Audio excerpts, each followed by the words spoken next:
Hey guys, welcome to the fourth and final video of the required videos for this series. I'll make another optional video if y'all folks want it, but for now we're just going to finish off by making the plate and then making the stacks of donuts. So let's get started with a plate. We're going to Shift A, search mesh circle, and leave that there.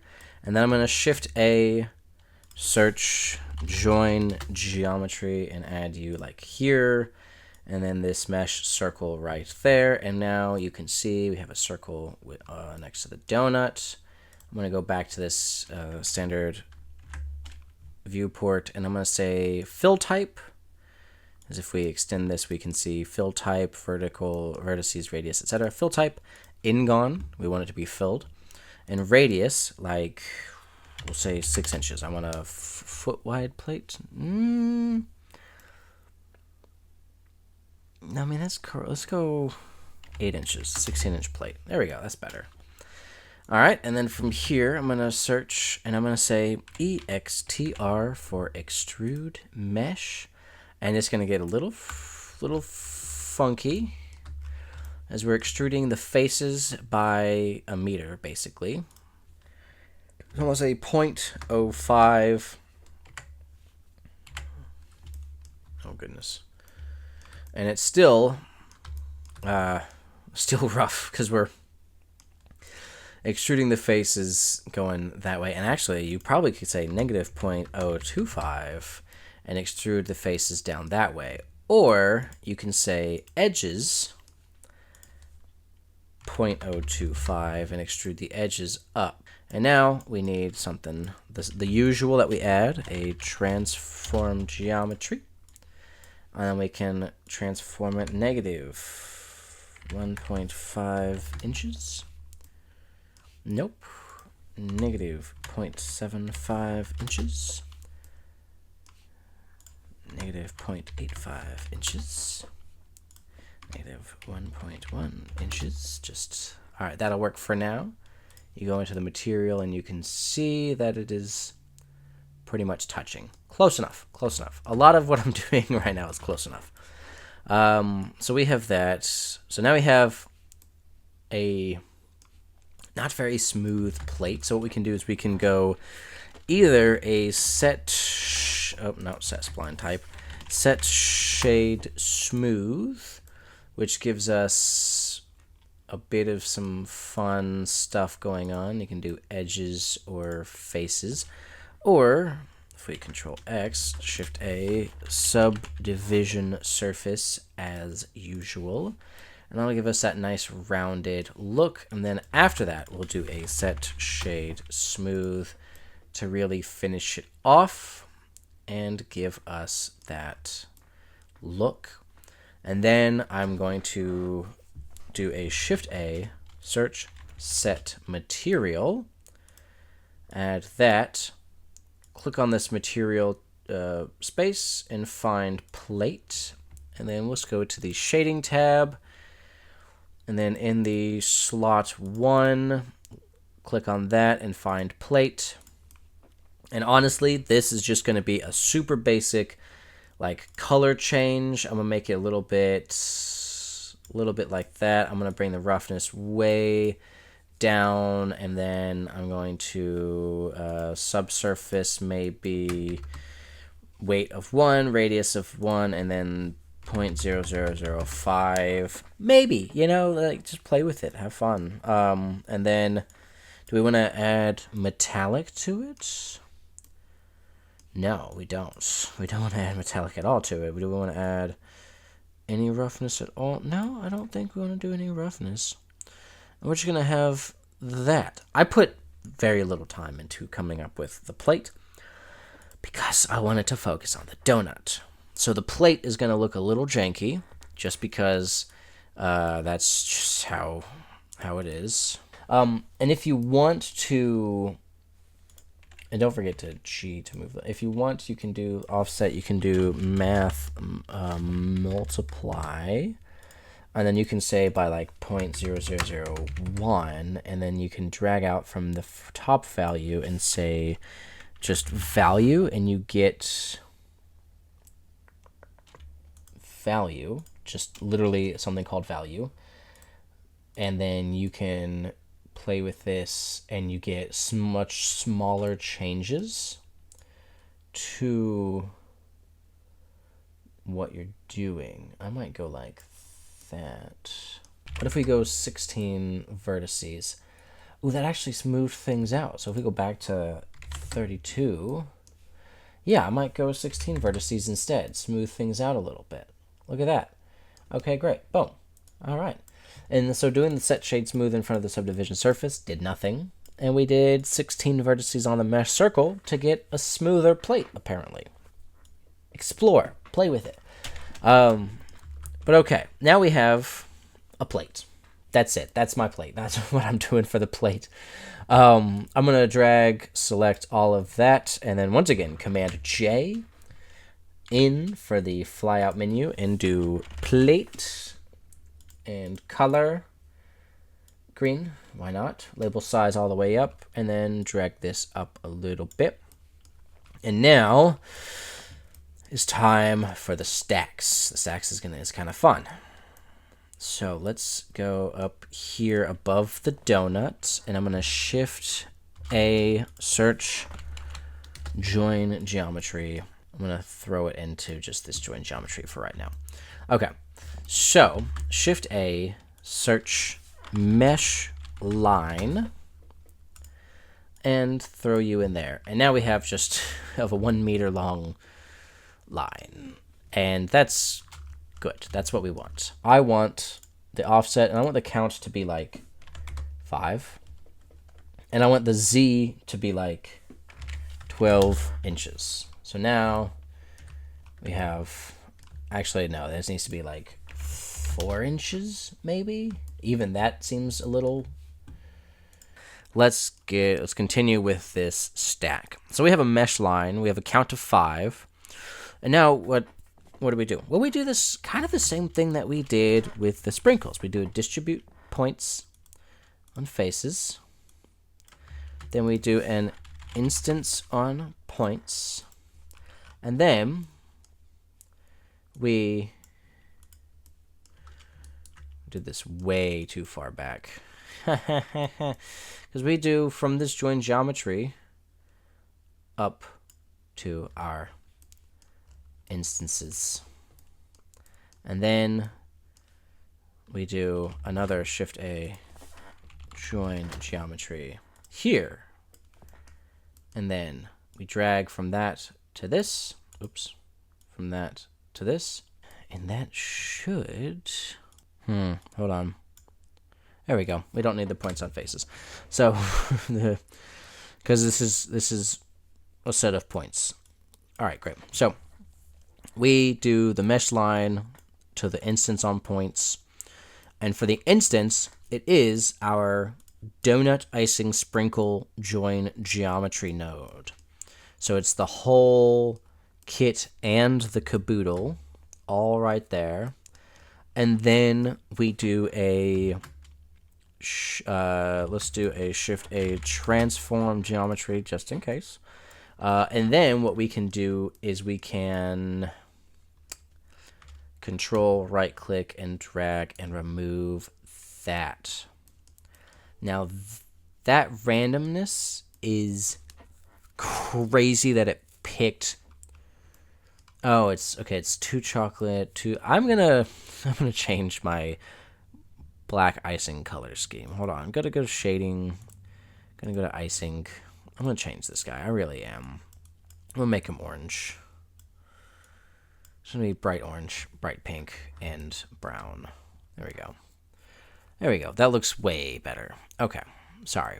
Back to geometry nodes. That black was just getting to me. Couldn't do it. All right. So we have a stack of donuts. Look at that. And now what we're going to do is we're going to do rotation, a combine XYZ vector. And then we're going to do out here a random value, you shift D, boom, and then label random value Y, and connect this to the Y, and then shift D, duplicate that, connect him to the Z, and rename him random value Z. So now we have random value X, Y, and Z, and it looks terrible. And that's okay. So on the X, I want 0. On the Y, I want 0. And on the Z, I want, let's say, 8. So it picks, let's go, what, 16? It's just a certain number of radians that equal out to a full rotation. I don't remember what it is, but it is what it is. And then what we're going to do is you can also choose random seeds if you want to. Not going to worry about that. Actually, I wonder. Never mind. I'm not going to play anymore. So random value X, I actually want to go from 0 to like 0.1. Actually, 0.05.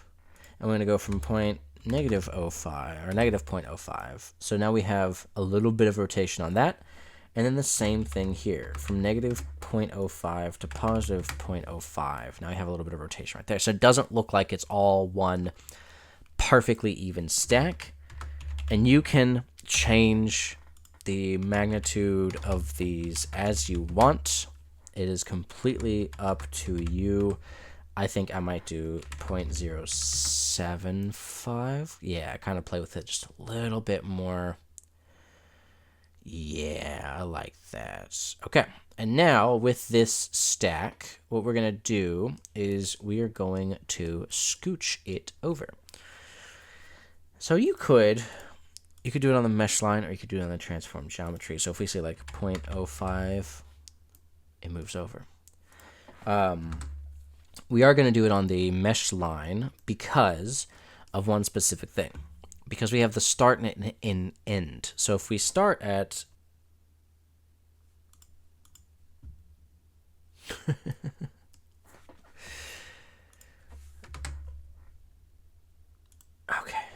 Okay. You know, you gotta be patient with me. I'm a goober, okay? That's not what I wanted to do at all. 8 inches. There we go. That's better. Okay. All right. So it's in points. It's not offset. It's in points. Number 5, count 5, number 5. Okay. Because it's talking about the beginning and the end in points, and we're not dealing. This isn't the offset. This is the actual location. And so we want this to be about 8 inches. I think I did 8 inches. Yeah, we want this to be 8 inches tall. Ish, between like 7.5 to 9 or 10 inches. We don't want them to be floating like that. That's too much. But we don't want them squished like 6 inches. That's too little. So like 8.5 inches maybe? No. Oh, wait. 8. Yeah, that actually looks really good to me. So like 8.5 inches could work. And then the start location is at -2, and we're going to go -2.25 inches for a little bit of like tilt on the stack. And that's a stack. That is how we do that. Now that we have our singular stack, I'm going to do something kind of cool, and I'm going to show you let me make the second stack. And then I'll show you what you can do to clean up this mess that it's going to be. So I'm going to just select everything and Shift D to duplicate and drag it up. Bring that in. Then I'm going to Shift right-click drag to make one of those little points. And then drag up from there into the instances. And then now we have a second stack of donuts. And then I'm going to drag everything forward a little bit and drag you forward a little bit. I like plenty of room with my work. And then we're going to start location of maybe 2.25 inches. And let's go actually 3.25 inches. And then we're going to actually do same thing, 3.25 inches. And then maybe I want this first one to be 1.5 inches on the Y, and then 1.5 inches on the Y, and then I want you to be negative 1.75 inches on the Y, and then negative 1.75 inches on the Y. There we go. Look at that. Now we've got the two stacks on the thingamabobber. And you can also change your seed for your rotation like that. Okay, so something cool that I want to show you guys. So if we select all of this and we Control G, or we select all of it and we right click and we make group, you'll see that it pops up into a new node editor menu or node editor window. And then if you go out, you'll see that now all of that is just one node. And I'm going to rename you into our donut rotation. And then I'm going to select all of you, and I'm going to Control G, and I'm going to rename you into donut 2 rotation, and go out. And now we have donut rotation and donut 2 rotation. So these are now groups. And this group, you can click on this little icon here. Let me zoom in. This icon right here, and you'll go into the group, and you can edit things in the group as such, and then go out, and it's much more organized. And now I'm going to attempt to select all of this, Control G, rename donut stacks, go out, and now all of that is just one node. And that's something you can do to clean it up if you want to. I prefer, because what we're doing is, this is a lot. Sure, this is big, but it's all basics, right? It's nothing too crazy. It's nothing super complicated. It's all basic stuff. So I do prefer to do it all kind of on the base layer of the node editor. And so we have, as our final recap, because this is it, you've done it. This is all that is required, and now it is up to you to do the environment how you wish. But still try and make it like the countertop with the counter back and the window, like in the original donut tutorial. This is what the node tree should look like. We should have a donut with icing, and sprinkles, with each their own set material node, all into a couple of join geometries, leading into our donut stack group or frame, if you just wanted to do as a frame, and that leading into a join geometry, going into a final join geometry into the what we see group output node, and then the plate, which doesn't really need this join geometry, so I can Control X. So that plate leading into that final join geometry, which leads into the what we see, and you have a couple of stacks of donuts looking pretty good. Don't forget, all of this is a monkey. It's all a monkey. That's it. It's all a monkey. It's all a monkey. Thanks for watching, guys. Don't forget to email me or your teacher with any questions. And, see you in class.